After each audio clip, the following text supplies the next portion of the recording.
Hello everyone. तो आज जो कि हम पंजाबी का नेक्स्ट लेसन प्लान डिस्कस कर रहे हैं। इससे पहले जो कि हमने पंजाबी के और भी बहुत सारे लेसन प्लान डिस्कस कर लिए हैं। अगर आपने वो नहीं देखे तो आप जाकर वो सारे लेसन प्लान भी देख सकते हैं। तो लेसन प्लान बनाने के लिए सबसे पहले हमें कुछ जनरल इन्फॉर्मेशन लिखनी होगी। ठीक है, ये जो कि हमें हर एक लेसन प्लान के अंदर सेम ही लिखनी है। तो डिस्कस कर लेते हैं। तो सबसे पहले आपको लिखना होता है लेसन प्लान नंबर। उसके बाद आपको लिखना था पीपल टीचर्स रोल नंबर, या फिर यहाँ पर आप अपना खुद का नेम भी लिख सकते हैं। उसके बाद आपको लिखना था सब्जेक्ट, जो हमारा सब्जेक्ट है वो है पंजाबी। ठीक है, उसके बाद आपको लिखना था टॉपिक है, आप किस टॉपिक के ऊपर लेसन प्लान बना रहे हैं। तो आपका जो भी टॉपिक होगा वो आप यहाँ पर लिख देंगे। उसके बाद क्लास के, आप किस क्लास के लिए लेसन प्लान बना रहे हैं। तो जो हमारा लेसन प्लान है वो है 6th क्लास के लिए। फिर आपको लिखने होते हैं ड्यूरेशन। ड्यूरेशन का क्या मीनिंग होता है कि आप जिस भी स्कूल के अंदर टीचिंग करने के लिए जा रहे हैं वहाँ एक जो पीरियड है वो कितने टाइम का है। तो ये हमें लिखना है 30 to 35 मिनट्स का। ठीक है, उसके बाद लास्ट में आपको लिखनी होती है डेट, कि आप कौन सी डेट को ये लेसन प्लान जो क्या है वो बना रहे हैं। तो ये सारी जो क्या है जनरल इन्फॉर्मेशन होती है जो हमें लिखनी है। अब हमें जो लिखनी होती है वो होती है अनुदेशनात्मक सामग्री। अनुदेशनात्मक सामग्री क्या होता है कि आपने जैसे कि देखा होगा कि क्लास के अंदर जो क्या टीचर अलग अलग तरह के मटेरियल यूज़ करता है, जैसे कि चौक, डस्टर, ब्लैक बोर्ड, कोई मॉडल यूज़ करता है, कोई पीपीटी यूज़ करता है। तो ये सब क्या होती है अनुदेशनात्मक सामग्री होती है। ठीक है, ये दो तरह की होती है। पहली हमारे पास सामान्य सामग्री आती है, दूसरी आती है विशिष्ट सामग्री। सामान्य सामग्री में हम लिखेंगे चौक, डस्टर, ब्लैक बोर्ड। और विशिष्ट सामग्री के अंदर अगर आपने कोई मॉडल चार्ट, पीपीटी या फिर कोई भी अलग से मटेरियल प्रिपेयर किया है तो वो आप विशिष्ट सामग्री के अंदर यहाँ पर लिख देंगे। ठीक है, उसके बाद हमें लिख लेते हैं अनुदेशनात्मक उद्देश्य। अनुदेशनात्मक उद्देश्य क्या होता है कि एक टीचर का पढ़ाने का क्या एम है, एक टीचर जो क्या वो स्टूडेंट को क्या चीज़ सिखाना चाह रहा है, वो हमारे अनुदेशनात्मक उद्देश्य होते हैं। अनुदेशनात्मक उद्देश्य भी दो तरह के होते हैं। पहले हमारे पास आ जाते हैं सामान्य उद्देश्य। जो सामान्य उद्देश्य होता है वो हमारे सब्जेक्ट से रिलेटेड होते हैं, कि उस सब्जेक्ट को पढ़ाने का हमारा क्या एम है, उस सब्जेक्ट से हम स्टूडेंट को क्या चीज़ सिखाना चाह रहे हैं। ठीक है, तो आप भी अपने सब्जेक्ट के अकॉर्डिंग यहाँ पर सामान्य उद्देश्य लिख देंगे। ठीक है, फिर आते हैं विशिष्ट उद्देश्य। जो विशिष्ट उद्देश्य होंगे वो हमारे टॉपिक से रिलेटेड होंगे, कि उस टॉपिक को करवाने का क्या एम है, उस टॉपिक से जो क्या है स्टूडेंट क्या चीज़ सीखेंगे, वो क्या हो जाएंगे हमारे विशिष्ट उद्देश्य हो जाएंगे। और जो हमारे विशिष्ट उद्देश्य होते हैं वो हमारे टॉपिक के अकॉर्डिंग हर एक लेसन प्लान के अंदर चेंज होते जाएंगे। तो इस तरह से आपको यहाँ पर अपने जो क्या है विशिष्ट उद्देश्य टॉपिक के अकॉर्डिंग यहाँ पर लिख देने हैं। ठीक है, फिर जो क्या आता है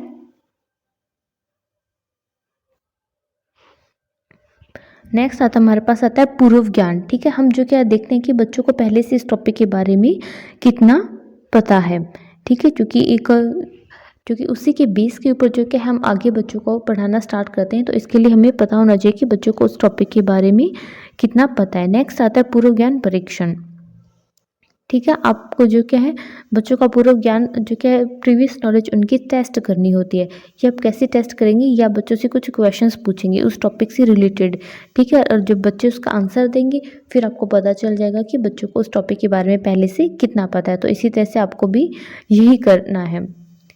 ठीक है, तो नेक्स्ट जो क्या है अब हमें पता चल गया है कि बच्चों को इस टॉपिक के बारे में कितना पता है। तो अब जो क्या हम अपने टॉपिक की अनाउंसमेंट कर देंगे, हम बच्चों को बता देंगे कि आज जो क्या हम इस टॉपिक के बारे में पढ़ने वाले हैं। फिर नेक्स्ट हमारे पास आता है प्रस्तुतिकरण। अब जो भी हमारा टॉपिक होगा उसको हम डिटेल के अंदर एक्सप्लेन करना स्टार्ट कर देंगे।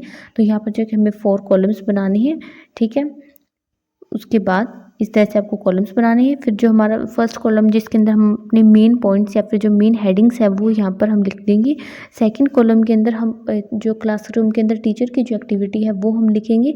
और थर्ड कॉलम के अंदर जो हम क्लासरूम के अंदर जो एक स्टूडेंट की एक्टिविटी होगी वो लिखेंगे। और फोर्थ कॉलम के ऊपर हम जो ब्लैक बोर्ड के ऊपर जो भी अगर कुछ मेन पॉइंट्स लिख रहे हैं तो वो हमें यहाँ पर लिखना है। ठीक है, तो मेन पॉइंट्स के लिए आप जो कि इस तरह से उसको अपनी फाइल को अट्रैक्टिव बनाने के लिए यहाँ पर चार्ट को कट करके भी पेस्ट कर सकते हैं। और जो क्या बच्चों को आप अपने जो लेसन के बारे में एक्सप्लेन यहाँ पर कर देंगे, और यहाँ पे बच्चों को क्या एक्टिविटी होगी बच्चे जो है उसको ध्यान से सुनेंगे। और ब्लैक बोर्ड के ऊपर भी जो कि आप इस तरह से ब्लैक कलर का चार्ट कट करके पेस्ट कर देंगे। ठीक है, तो इस तरह से जो कि आप अपने टॉपिक को जो कि एक्सप्लेन करते जाएंगे यहाँ पर अच्छे से। और ब्लैक बोर्ड के ऊपर भी आपको इस तरह से जो चीज़ें हैं वो साथ में लिखनी है। ठीक है, तो इस तरह से चीज़ों को आप अच्छे से एक्सप्लेन करेंगे। अगर वीडियो आपको हेल्पफुल लगी है तो वीडियो को लाइक कर दें, और अगर आप चैनल के ऊपर न्यू हैं तो चैनल को सब्सक्राइब कर दें, जिससे आपको आने वाली वीडियो का नोटिफिकेशन मिल जाए। साथ में जो क्या इस चैनल के ऊपर आपको हर एक सब्जेक्ट से रिलेटेड लेसन प्लान मिल जाएंगे, अगर आप वो भी सारे देख सकते हैं। और आपको पंजाबी के भी जो हमारी माइक्रो टीचिंग स्किल होती है उससे रिलेटेड भी सारे लेसन प्लान मिल जाएंगे। जैसे कि आपको पता हुआ कि आपको सबसे पहले जो लेसन प्लान होते हैं वो माइक्रो टीचिंग स्किल के ऊपर ही बनाने होते हैं। अगर आपने वो नहीं बनाए हैं तो सबसे पहले जाकर आप वो लेसन प्लान बना लें। वो सारे जो लेसन प्लान है आपको एक वीडियो के अंदर मिल जाएंगे, तो वो वीडियो आप जो क्या है इस चैनल के ऊपर जाकर आप प्लेलिस्ट चेक कर सकते हैं पंजाबी की। साथ में जो क्या इस वीडियो के डिस्क्रिप्शन के अंदर मैं उनका जो क्या है लिंक दे दूँगी, तो वहाँ से भी आप डायरेक्ट जाकर वो सारे जो पंजाबी के लेसन प्लान है वो देख सकते हैं। अगर आपको किसी और टॉपिक के ऊपर या सब्जेक्ट के ऊपर लेसन प्लान चाहिए तो वो भी आप कमेंट करके बता सकते हैं। और ये लेसन प्लान आपको कैसा लगा ये भी आप कमेंट करके बता सकते हैं। साथ में जो कि आप इसे अदर स्टूडेंट के साथ शेयर भी कर सकते हैं। तो आगे डिस्कस करते हैं हमारा लेसन प्लान। ठीक है, तो इस तरह से आपके जो भी पॉइंट्स हैं वो आप बच्चों को एक्सप्लेन करते ही जाएंगे यहाँ पर। ठीक है, आप चाहें तो बच्चों से बीच में जो क्या कुछ क्वेश्चंस भी पूछ सकते हैं, ये देखने के लिए कि बच्चों को जो ये टॉपिक है वो अच्छे से समझ में आ रहा है या फिर नहीं आ रहा है। ठीक है, तो इस तरह से आपको बीच में बच्चों से क्वेश्चंस भी पूछने हैं। ठीक है, इससे से जो टीचर जो है अपने जो पॉइंट्स को एक्सप्लेन कर देगा। और अगर आप बच्चे आपसे कोई प्रश्न भी पूछ रहे हैं तो वो भी आपको इस कॉलम के अंदर जो है यहाँ पर लिखना होगा। ठीक है, तो इस तरह से जो आपका टॉपिक है आप उसको अच्छे से डिटेल के अंदर बच्चों को यहाँ पर एक्सप्लेन कर देंगे। ठीक है, आपको ये भी देखना है कि आपकी फ़ाइल का साइज़ और उसके पेजेस कितने हैं। अगर आपकी फ़ाइल के अंदर पेजेस जो क्या है वो कम है तो आप थोड़ा कम भी लिख सकते हैं, लेकिन अगर आपके पेजेस इतने ही हैं तो आपको इतना तो लिखना ही होगा। और साथ में जो क्या मैंने एक अलग वीडियो बनाई है जिसमें मैंने कंप्लीट बताया कि किस तरह से आपको अपनी फ़ाइल बनानी है, किस तरह से उसके अंदर हेडिंग्स लिखनी है, फर्स्ट पेज टाइटल पेज किस तरह से बनाना है। अगर आपने वो नहीं देखे तो आप वो भी जाकर देख सकते हैं। और साथ में जो कि आपको इस चैनल के ऊपर बीएड की प्रैक्टिकल से रिलेटेड भी मटेरियल सारा मिल जाएगा।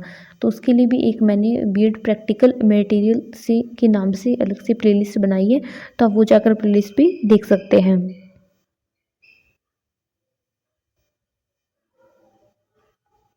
ठीक है, तो इस तरह से जो कि आप बच्चों को एक्सप्लेन करते जाएंगे अच्छे से। ठीक है, लास्ट में जो कि आपको बच्चों से यहाँ पर कुछ प्रश्न भी पूछने हैं, ये देखने के लिए कि आपने जो भी टॉपिक आज करवाया है वो बच्चों को अच्छे से समझ में आया है फिर नहीं आया है। तो इस तरह से आप बच्चों से कुछ क्वेश्चंस यहाँ पर पूछेंगे।